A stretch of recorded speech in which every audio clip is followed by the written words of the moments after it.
There lies a wide sweep of virgin pine woods. It is the Missisagi Provincial Forest. In May 1948, the long black arm of human carelessness that causes 9 out of 10 forest fires reached into this green timberland and set it ablaze.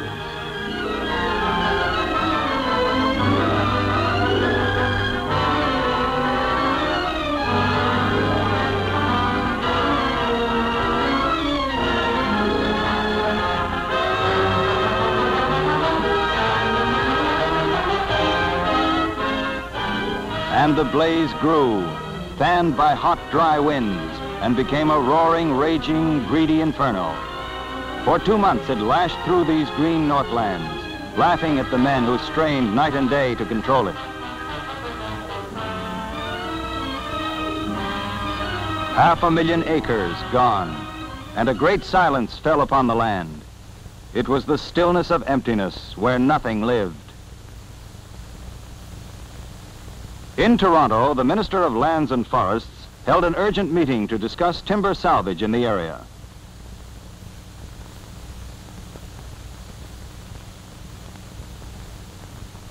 $230 million feet of white pine, 81 million feet of red pine, and millions of feet of jack pine and spruce pulpwood were estimated to have been in that area. Some of this timber would be left standing.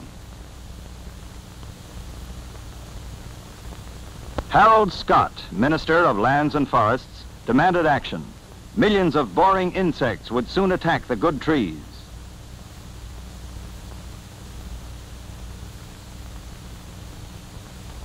So the tremendous job of salvage began.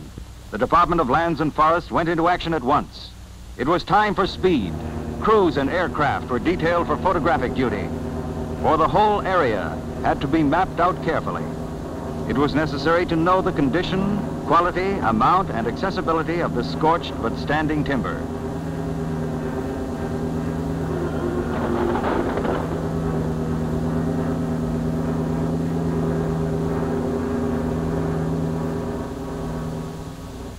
They processed the air photos quickly, and when they were ready, they were forwarded to experienced foresters who moved into the woods with caliper and compass, marking the salvageable areas.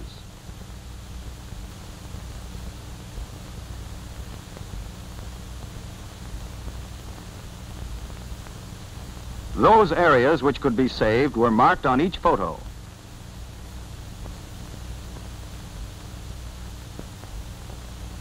The district forester, a busy man whose job was to coordinate the work of many crews in the salvage operation, checked the findings of the foresters, making certain that the photographs contained all possible information.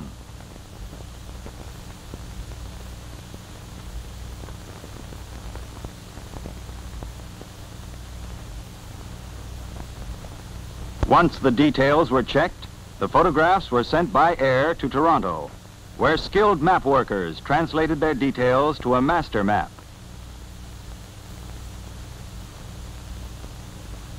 Lumbermen hesitated. It was a big gamble. They agreed to work for the department. They, too, had to act fast. There was much to be done, and already the scorched woods beckoned for action. Their time was drawing close. For on the scene appeared woodpeckers, warning woodsmen that wood-destroying worms were beginning their deadly attacks. In a short time, these insects could eat the hearts out of sound trees.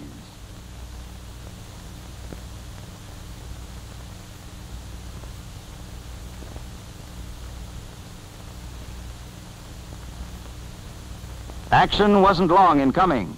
Heavy bulldozers smashed their way into the burned woods, closely followed by the operators, who picked out sites for their mills and camps.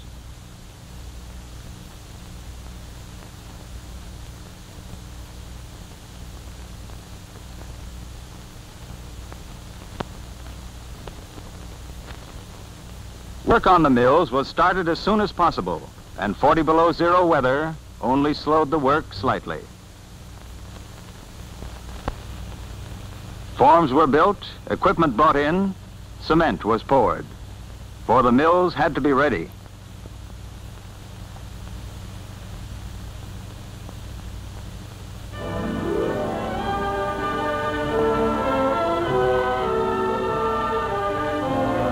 At the same time, logging began to supply the material for the mills and camps. Expert woodsmen sent their axes deep into the pine wood.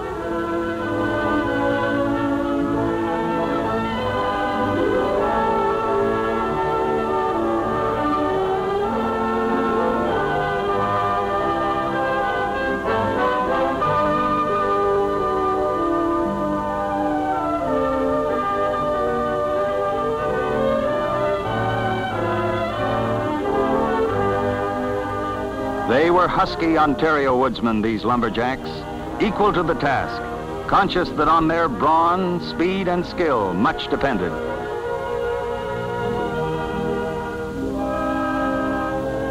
It took them only minutes to chop and cut through some of the biggest pines in Ontario.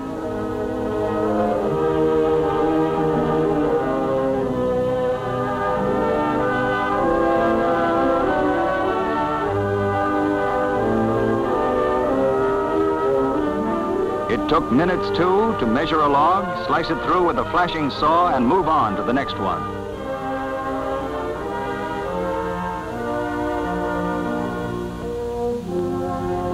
The department scalers measured and checked the logs as fast as they were cut. In all logging operations on Crown lands, both lumbermen and the Crown itself must pay a royalty for each log cut to the people of Ontario for the privilege of cutting in public-owned forests.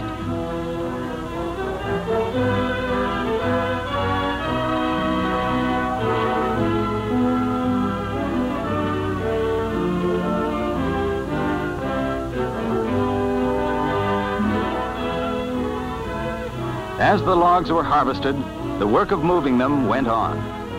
Sleighs were loaded by horse-drawn jammers. All available equipment was put to use.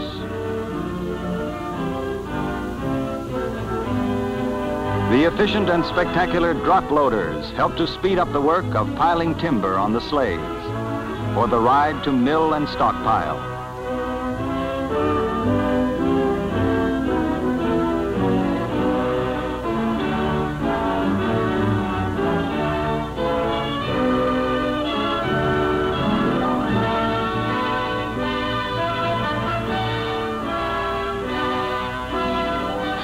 Logs, proud members of Ontario's virgin forest land, salvaged from the ravages of fire. And they were hauled quickly over the rough bush roads. Water-filled sleighs laid a pavement of ice to speed their passage, and the forest rode to the mill.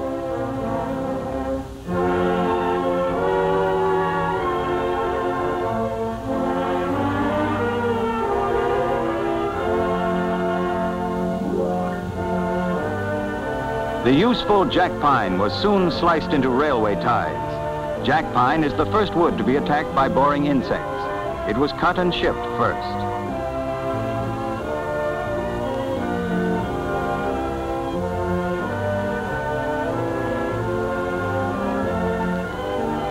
But jack pine wasn't only cut for ties. From jack pine came the lumber that would clothe the big mills to come.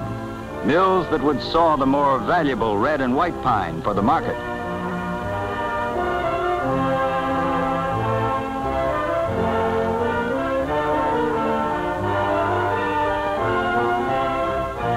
The big mills were soon running, ready to bite into the white pine salvaged from the burned wilderness.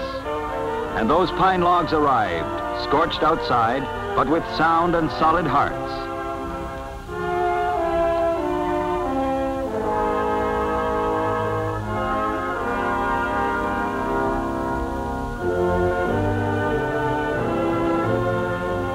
The logs were frozen through and could not be sawed as the frozen wood caused the bandsaws to deflect. Sections of the lake were boarded off and heated by blasts of live steam shot into the water. Even in below zero weather, the water was too hot for human hands.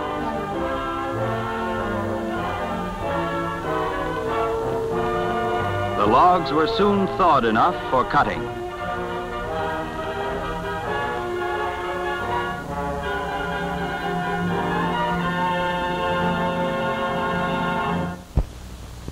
And the lumber came out of the mill, straight and true, saved from the burned land. No time was wasted shipping lumber. Men and materials were needed to bring the logs out of the bush. So the giant stockpiles grew.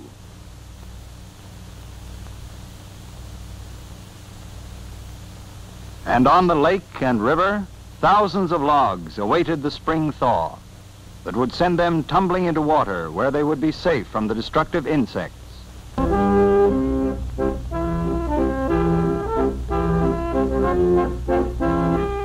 Back in camp, the men relaxed, tired after a busy day, and life was good.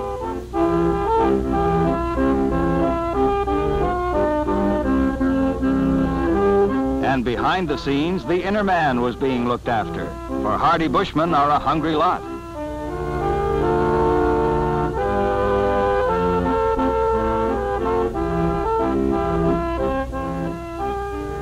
It's chow time in the bush.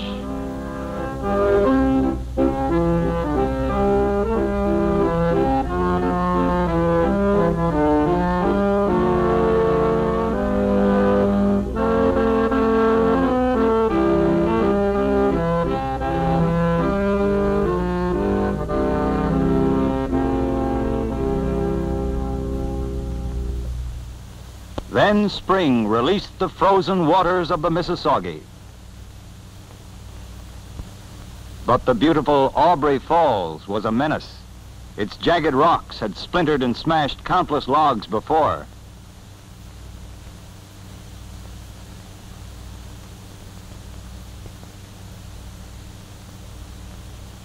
To bypass this obstacle, loggers had built a gigantic wooden flume over a mile long to carry the precious wood safely. The river driver had to guide the logs straight into the flume. There was no room for error, for if one log turned sideways and jammed, the pileup would smash the thin sides of the flume.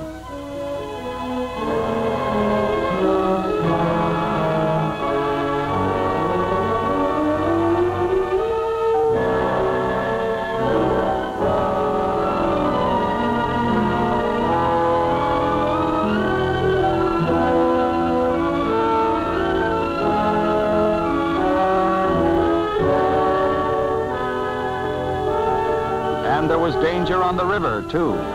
Those heavy logs could come up under river drivers' boats and crush them easily. But the drive was on.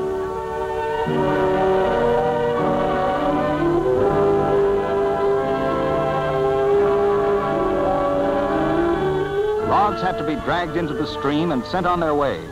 In icy cold water up to their hips, the river drivers pushed and hauled the great logs. They worked with pike pole and peavey to get them back into the swirling Missisagi.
It was hard, dangerous work, needing constant vigilance. For when things started, they had to move fast. Those holes let water out, for in logging, there's no place for heavy feet.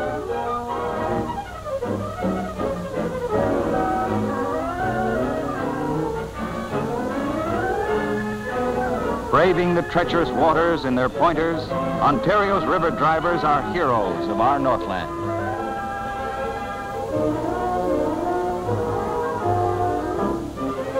Danger is in their blood, and it lies around every turn of the river, every grinding log and every hidden rock. One mistake could mean death. One dropped ore, destruction.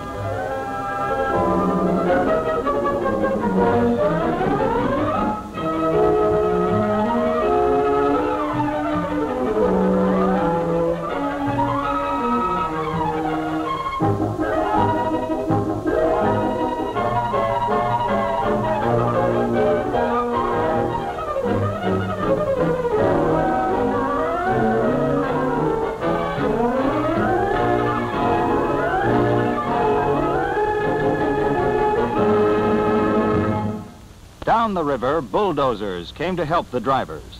Their power made short work of the masses of logs that piled up on shore.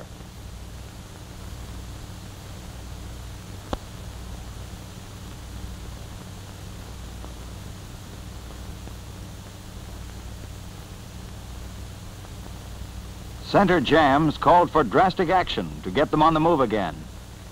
The answer? Dynamite.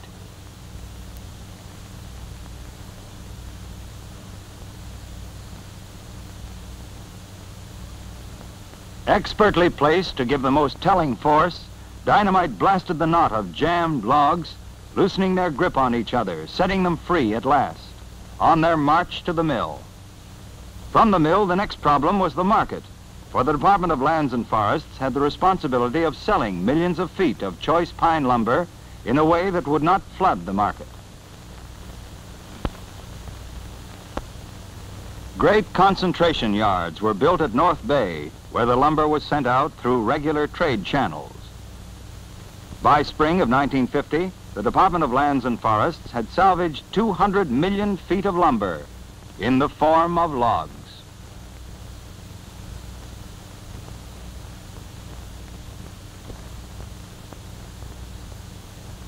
Soon the salvaged lumber began to pour into the concentration yard, where it was stacked in great piles.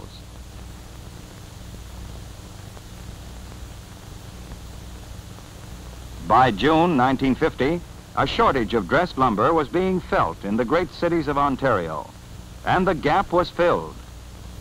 And throughout Ontario, much construction was in progress. Warehouses, factories, schools, whose building depended on lumber, were springing up across the province.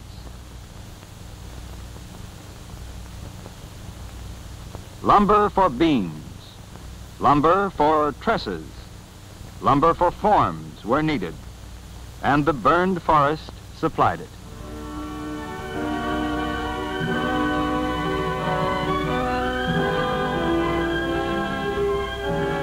Out of the smoke and destruction came millions of feet of Ontario pine lumber.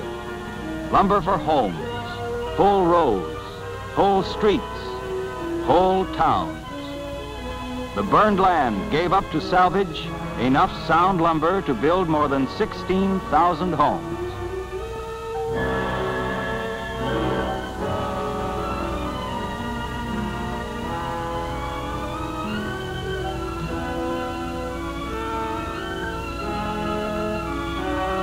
This is the spectacular story of a war against destruction, carried out under great odds, saved as part of its duty to the people of Ontario, owners of our forests.